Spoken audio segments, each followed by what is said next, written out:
અમરેલીમાં સરકારી પુસ્તકના વેચાણમાં હજુ સુધી કોઈ કાર્યવાહી ન થતા પૂર્વ સાંસદ વેરજીભાઈ ઠુમ્મરની પ્રતિક્રિયા આવી સામે। ભારતીય જનતા પાર્ટીના રાજ્યમાં ભ્રષ્ટાચારે માજા મૂકી છે। અધૂરામાં પૂરું હોય શિક્ષણમાંથી તો સરકાર રોજે રોજ પાછી ખેંચાતી રહે છે, પરંતુ સરકારે જે મફતમાં શિક્ષણ માટેના પુસ્તકો આપવાના છે તેનું ખુલ્લેઆમ વેચાણ થાય છે અને વિક્રેતા દંડકનું નામ લઈને કહે છે। દંડકે પણ ખુલાસો કર્યો, મેં સાંભળ્યો છે। દંડક તરીકે જો એમને આ ખુલાસો કર્યો છે ત્યારે મારે તો સીધી જ આપની ચેનલ મારફત દંડકશ્રીને કહેવું છે, કૌશિકભાઈને કહેવું છે કે તમારા નેતૃત્વમાં કુકાઓમાં શું ચાલી રહ્યું છે, બેન દીકરીઓની સલામતી જોખમાય છે કે કેમ, એ જે બેન દીકરીઓની સલામતી જોખમનારા તત્વો ક્યાં ફરી રહ્યા છે, હજુ પણ પકડાતા નથી।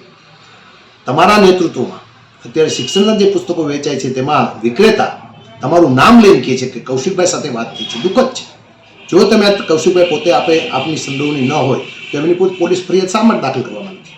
એટલે લોકોમાં પણ ચર્ચાનો વિષય બન્યો છે। મને પણ એક વિસ્મય પામી ગયો છું, આશ્ચર્ય થઈ ગયું છે કે દંડક જેવા વ્યક્તિ કે જે ગુજરાત વિધાનસભાનું નેતૃત્વ કરે છે એમનું નામ લઈને કોઈ વિક્રેતા કરતો હોય તો તાત્કાલિક એની ઉપર પોલીસ ફરિયાદ દાખલ કરવી જોઈએ। એમને ત્યાં કેવી રીતે પુસ્તકો વેચાણા તેના માટે શિક્ષણ જગતે પણ ત્યાં જઈને તપાસ કરવી જોઈએ।